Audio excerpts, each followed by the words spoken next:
O'Reilly. Check engine light on? Take the guesswork out of your check engine light with O'Reilly Veriscan.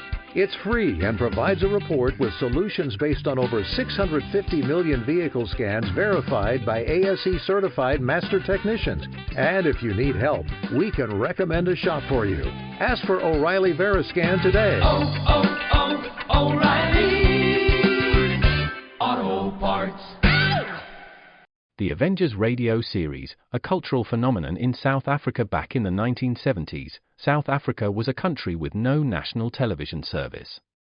It wasn't until 1976 that the country would get its first taste of television broadcasts.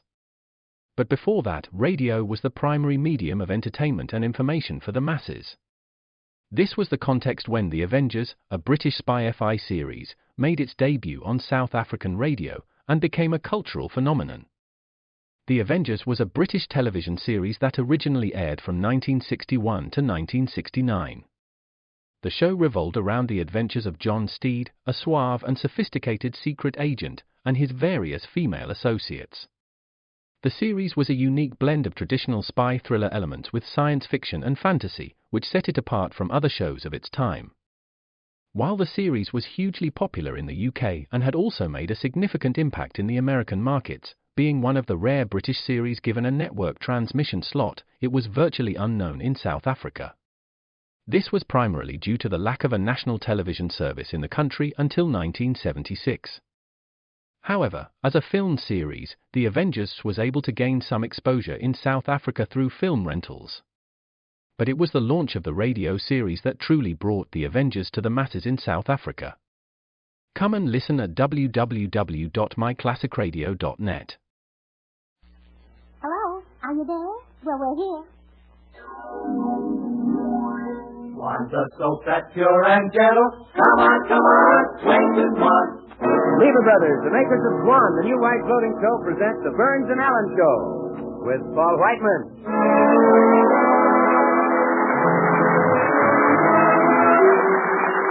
Our singer, Jimmy Cash, yours truly, Bill Goodwin, the six hits of the mix, and George Burns and Gracie Allen.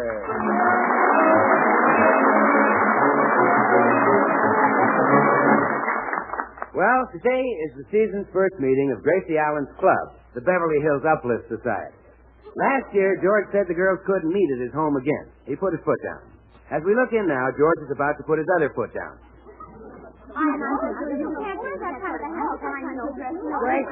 Gracie, will you come out of there a minute? Look, Gracie, I'm starved. I haven't had any breakfast. Is the meeting about over? Oh, we haven't even started. Blanche Morton, Clara Bagley, and Tootsie Sagwell haven't arrived yet. Well, then, what have you girls been talking about? Blanche Morton, Clara Bagley, and Tootsie Sagwell. Look, I've got to get some food. I'm going into that other room and break that meeting up. Change your mind, dear? Yes, no man can face that on an empty stomach. What are they laughing at? Well, they can't wait for Blanche Morton to come in with one of those idiotic hats of hers. Fine way to talk about a club member. But, George, you should see Blanche's new hat. It's the silliest thing. It has a big bunch of grapes on one side and 3 sunflowers on the other side and a stuffed seagull sticking up in the front and ribbons hanging down the back. Oh, that sounds pretty silly. Sure, nobody's wearing ribbons. Well, get these gals out of here. I'll see you later. I'm going out to eat. Oh, wait, George. Yes? On your way back, will you buy a present for my brother Willie? He's going in the army, you know. All right. What do you want me to get him? Well, he said they might send him to Iceland, so you better get him a nightshirt. Oh, no, in fact, buy him 3 nightshirts. I'll sew them together. You're going to sew 3 nightshirts together? Mm-hmm. The nights are much longer up in Iceland. Yes, and I'll get him 2,000 sleeping pills, too. Come in. Hello, Gracie, dear. Why, Blanche Morton, how are you, Blanche? Oh, wonderful. There's no use asking how you are, Gracie. You look simply radiant. Oh, it's so nice seeing you again. Hello, Mrs. Martin. How do? Are the girls here yet, Gracie? Well, yes, most of them, Blanche. They're in the library. Go right in. All right. I was telling you, I thought it was... Why, Blanche, what a perfectly adorable hat. Sweet bunch of girls. If you serve them milk, be sure to put it in the saucer. Paul? Gracie, I've got to go. Wait, George. Yeah? Don't get Willie a nice trip to Iceland. That's silly. Oh, yeah, sure. It's ridiculous. Get him a yo-yo. They might send him to Egypt. A yo-yo? Uh-huh. He's always wanted one, but he's too lazy to make it go up and down. Well, in Egypt they ride on camels, so Willie just sits and holds the yo-yo, and the camel goes up and down. It's silly of me not to figure that out. I certainly am. Come in. Why, Clara Bagley. Oh, Gracie, I'm sorry I'm late. Oh, that's all right. We can't start the meeting until Tootsie Sagwell gets here. Oh, I've got the most miserable headache. That's why I brought this ice bag with me. Oh, well, here, Clara, take off your hat and put the ice bag on your head. There. Now, you'll feel better in a few minutes. Now, go into the library. The girls are right there now. Why, Clara! What a perfectly adorable hat!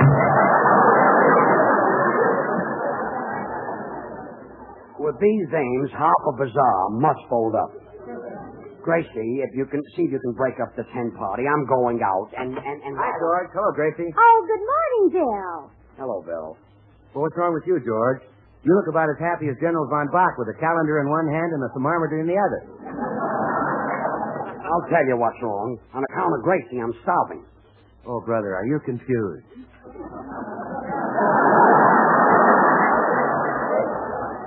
You certainly have a scream. Well, I guess the girls are getting impatient in there. I'll go in and tell them we'll start as soon as Tootsie gets here. Come on, Bill. I'll buy you a cup of coffee. The house is overrun with a bunch of gabby women. Well, I sympathize with you, George. If there's one thing that gets on your nerves, it's a gabby dame. Yeah, it's murder. Come on, let's go. One of them collared me on a street corner just now and almost talked me to death, George. All I said was good morning. And, brother, that did it. She comes right back with, what's new? Well, I had to answer, so I told her that Swan is new. The new white floating soap that's great for washing dishes because it gives you suds faster than other floating soaps, even in hard water. The gabby woman. Oh, brother. Well, I tell you, I tried to tear myself away from her, George, but quick as a flash, she shoots another question at me. Is that so, she said. Oh, yes, very talkative, very talkative. Come on, I'm starving. Well, George, I couldn't walk away without saying yes, so I said it. Yes, I said.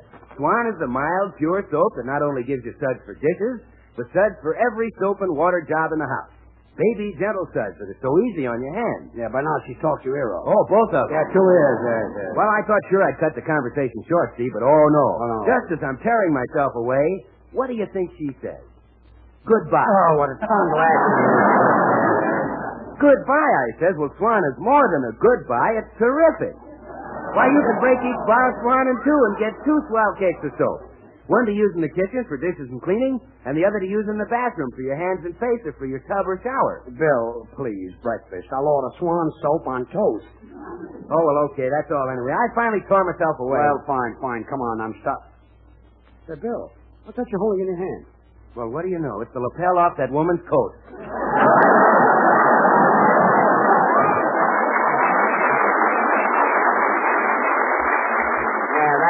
That was nice tearing.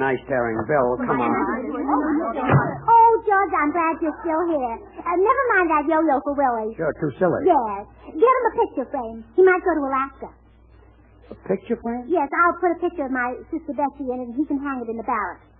Sister Bessie? Maybe the rest of the boys would rather have a picture of Lana Turner. Oh, don't worry. After the boys have been in Alaska a few months, Bessie will look just as good to them. Well, okay. Go back to the meeting. Oh, Gracie, you just missed the cutest thing. Blanche Morton said in her opinion, George Burns was absolutely... Well, let's go, George. Wait a minute. I want to hear the rest of that. Well, George, looks like we'll never know, doesn't it? Come on.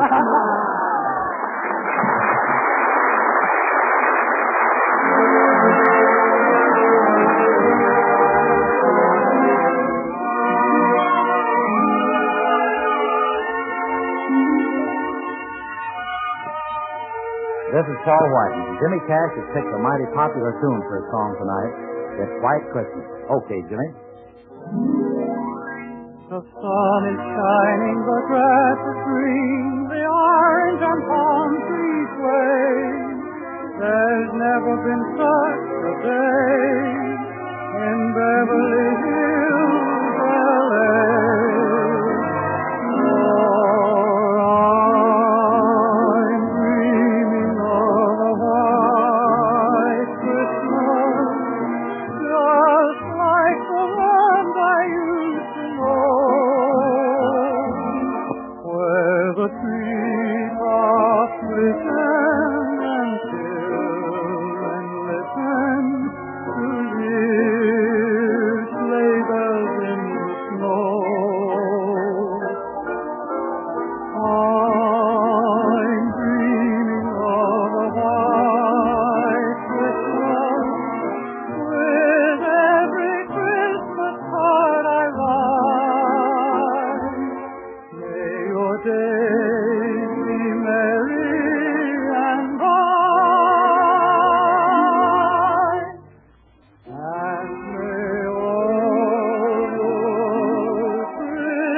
never see 50 again. Oh, come to order, Blanche. My goodness, how many times do I have to remind you that when I rap with the gavel, we drop all these petty discussions and get right down to business? Who are you talking about? Maggie Ettinger. She says that she's only 35. Well, personally, I think she's very honest and straightforward. I've known her for years, and she's always said she's 35. Now, settle down, girls, and I'll read the minutes. The last weekly meeting of the Beverly Hills Uplift Society was supposed to be held at the home of Mrs. Gruskin, but Mr. Gruskin locked all the doors and threatened us with a garden hose.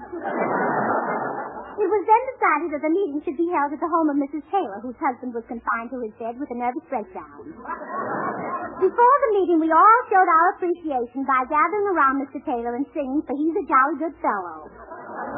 By the way, Mrs. Taylor, how is your husband? Oh, he's at the Good Samaritan now. Well, that's nice. Such a lovely hospital. Well, back to the minute. The president of the club, Mrs. George Burns, then made our annual Friendship Award. This year, the congenial spirit of our organization was best represented by those two lifelong friends, Mrs. Martin and Mrs. Daggers. The award was made in the form of two china lovebirds, one of which was slightly cracked. In the struggle to see who would get the one without the crack, both lovebirds were broken. Mrs. Martin lost a tooth, and Mrs. Bagley sustained bruises and lacerations. Is Clara Bagley Never in the history of our club has this honor been so richly deserved. At the conclusion of the meeting, our hostess, Mrs. Taylor, served spaghetti, which she said was made from an old family recipe. It was delicious. Oh, thank you, Gracie. Miss Tagwell later on went into Mrs. Taylor's kitchen, and she reported that she found several empty cans, and that the name of the old family which made the recipe was Heinz. Oh, the low, snoopy trick. And that concludes the minute, girls. Now, is there any new business? May I have the floor, Madam President? The chair recognizes Miss Tagwell. What is it, Tootsie? Well, as you know, we're having a lot of trouble getting new members for our club because so many women are busy with war work. But I have an idea. You have? Mm-hmm. Let's take some men in our club. Gracie, can I see you a minute? All right, girls. Excuse me, girls. Gracie, isn't that silly meeting over? If you girls were doing something important like war work, I wouldn't mind. Well, we do war work, George. We knit all the time. Well, we've had sweaters and things sent back to us from every camp in the country. No, but those silly discussions you have in there. Why don't you discuss something important like the shortage of meat or the... Oh, all right, dear. Now, don't get excited. We can talk it over quietly. Sit down. Sit down, dear. Calm yourself. Okay. I'll sit down. Oh, darn that silly duck. He's always underfoot. He wasn't that time. Well, okay, I'm sorry I sat on him. Oh, now, hush, Herman, Daddy, and I are discussing the meat situation. What's that? Well, you see, Herman, there's a shortage of meat in this country. That's because we ship a lot of it abroad to our brave allies and our boys fighting all over the world. See? So, people on the home front like your mommy and your daddy must eat less meat. After all, we don't want our fighting men to go hungry, do we? Now, what would you do to anybody who tried to take the meat away from our soldiers?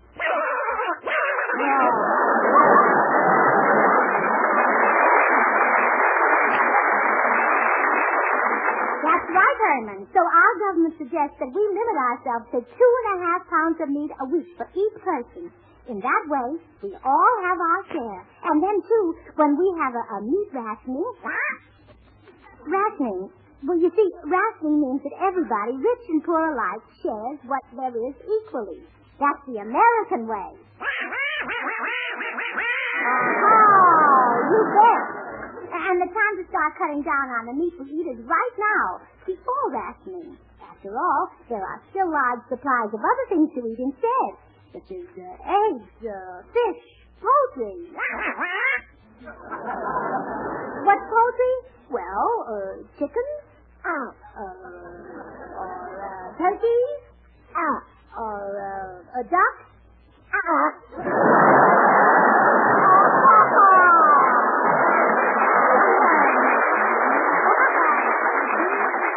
I don't mean you, dear, but poultry is delicious. Oh, now, baby darling, Mama wouldn't eat you in a million years. Yes, but Papa might. Go on. Now, go on, Herman. Off to your room.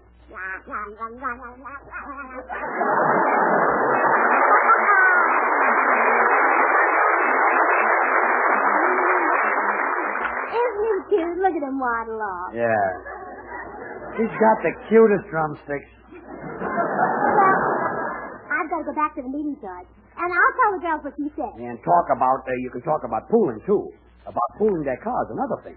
In times like these, we should share alike. All right, dear, I will. And now,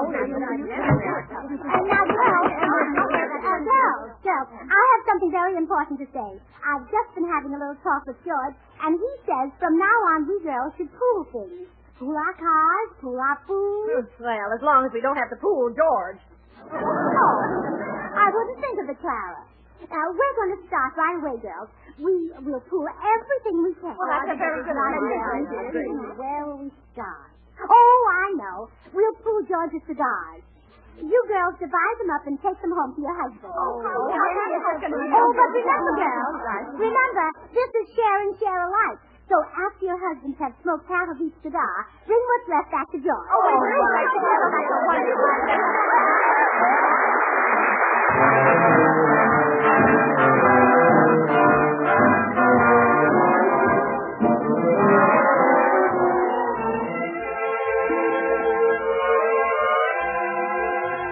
Many years ago, we recorded a miniature classic called Manhattan Serenade.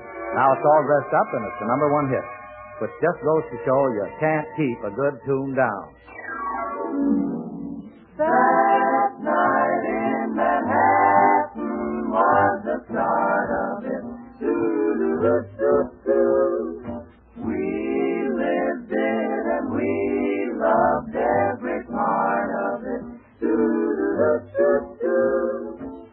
The glow of moonlight in the park, the light that spells your name, the autumn breeze that fanned the spark, that set our hearts aflame.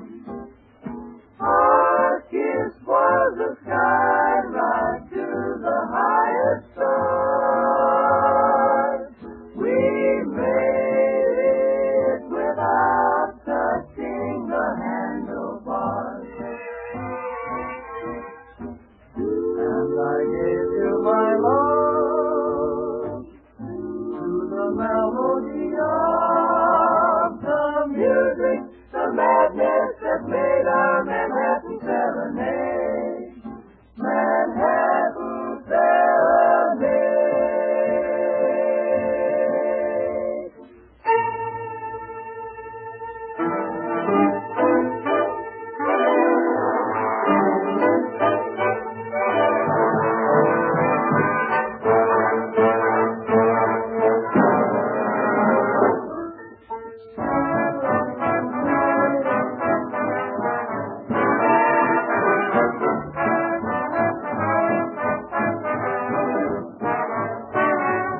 proud of you. Because of what you said, our club is already buckled down and started fooling things. Well, I just saw my duty. Oh, just think. Your speech made us better Americans. Oh, it was nothing your fireside chat couldn't have done. Oh, you know, dear, I think you're just as good a speaker as the president. Now, Gracie, let's not be silly. Me as good as the president. That's ridiculous. My friends, he's better than I am. Well, anyway, I'm proud of you. If I had my choice of all the husbands in the world, I'd still take you. Well, thanks. Let people say I'm crazy. Hush. What do we care? I mean every word of it. I think you're a great man, George. And you know what I always say? Great men in the stand remind us footprints make our lives sublime. And if in time we are departing, we can leave ourselves behind. That's what I always say. Yeah, that's one of my favorites, too. Well, I think I'll make myself comfortable and finish that story in the Saturday Evening Post. Where are my slippers? Harry Morton has them. Harry Morton? Well, I told you we already buckled down and started pooling things here. You're in a slipper pool. A slipper pool? Well, it's really more of a clothing pool. Harry Morton took your slippers, your bathrobe, and your lounging pajamas. Now, Gracie, that's wait, George. He said that you can go over and help yourself to any of his suits. Really? Yes, here. He left you these pawn tickets. Oh, fine. Gracie, if you... I'm so proud of you. This was all your idea. You're a great man, George. Oh, all right, I'll do it the hard way. Without slippers, I'll read the Saturday Evening Post. You're in a magazine pool, too. Oh. Mrs. Gruskin took your magazine and left you one of hers. What magazine did she leave? Oh, you'll love it. The Welders Weekly. Now, wait a minute. You're a great man, George. George. Sure. A barefooted great man with nothing to read.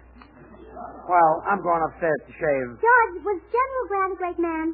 Well, of course he was. You're just like him. I'm like General Grant? Mm-hmm. I've seen his picture, and I don't think he had a razor either.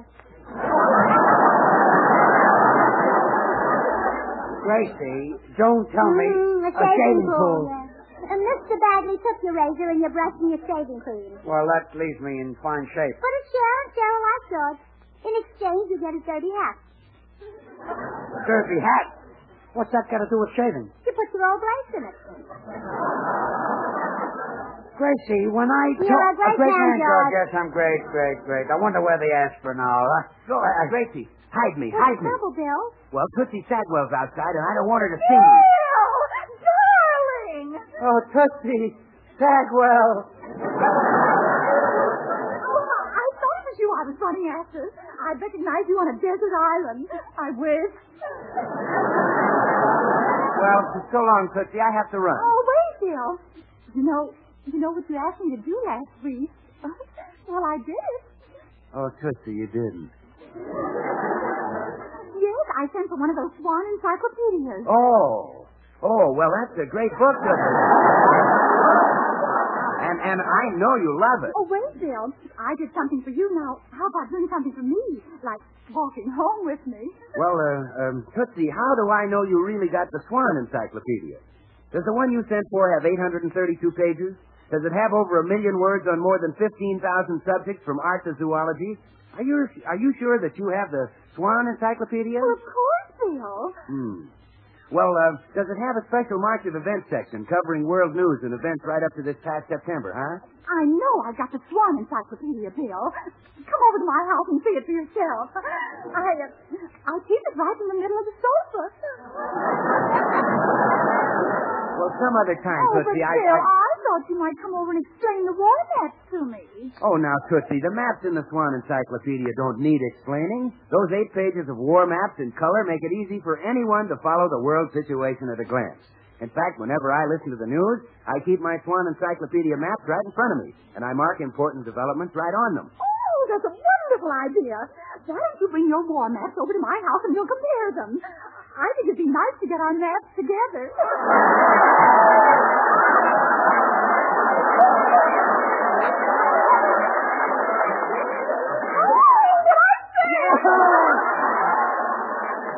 Now, Tootsie, listen to reason. My my goodness, you know that anybody can get a Swan encyclopedia by sending 25 cents in a Swan wrapper to Swan, Box 25, Racine, Wisconsin. Is that right? Yes. Well, thousands of women are sending their quarters in Swan wrappers to Swan, Box 25, Racine, Wisconsin, and those women don't expect me to come to their houses. But Bill, I'm different from other women. Yes? And that's just the trouble, Tootsie. Goodbye. Well, Tootsie, it seems as if you and Bill just never get together. Oh, well, maybe I'm just as smart to keep him guessing. Come on. What a day. Gracie, where are the aspirin? I've got a terrible headache. Oh, that's too bad. Why don't you take some cod liver oil or some citronella? Well, what's wrong with aspirin? Well, you're in a medicine pool. A medicine pool? You're a great man, I George. know. I ought to be in Grant's tomb. Come in. Oh, it's little Billy Mops from next door. How are you, Billy? Okay. Well, come on, turn on the radio. Turn on the radio. You heard me. I'm in your radio pool. Now, just a minute, Oh, kid. now, George, I told him to come over. Well, okay. What do you want to hear, Sonny? A little music? Music? Well, get him. Turn on Frank Steelers, the commando. Why, for 2 cents I George, would... George. Oh, okay. And so, bound and gagged, weak from a dozen knife wounds, suffering from the 4 bullet holes in his chest and choking from the deadly narcotic gas, Frank Phillips gives a sigh of irritation. His motion has sprung a leak. Tune in again tomorrow night for another great installment of Frank Phillips, the Commando. Now I missed the whole program. Well, I'm tickled to death. Now beat it. No, You said it. Believe me, lady, if he was my father instead of yours, I'd... Go on, out. You're a great man, Oh, George. stop that. I told you the pool thing, but I didn't mean only pool my thing. Either you do it the right way or you don't do it at all. Do you understand? Yes, dear. And remember that. Yes, dear. Suggesting an idea to you. I must be nuts. Yes, dear. Well, I'm going upstairs. Only everything I own. Might have known this would happen. Oh, boy, am I worn out. I'll jump into bed. Oh, does this bed feel good? Certainly does.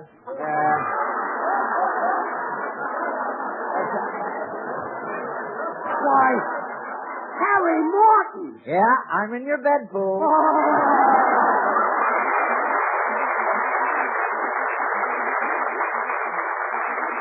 Say, folks, hurry and send in for your Swan encyclopedia now, because honestly, we're afraid we might have to withdraw our offer pretty soon.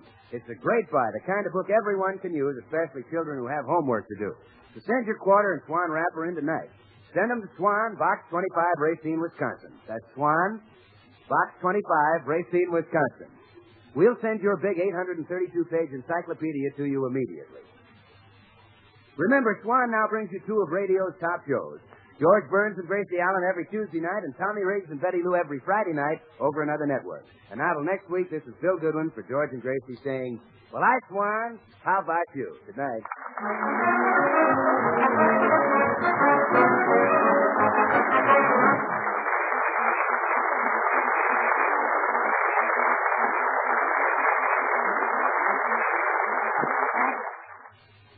Try Spry. You'll find the baking you turn out fluffy and light. Try Spry. You're sure to hear your family shout, what a delight. For cake, pies, donuts, the things you try. Try Spry. What's that you say? You're going to try it today? Why, sure. Try Spry. This is the Columbia Broadcasting System.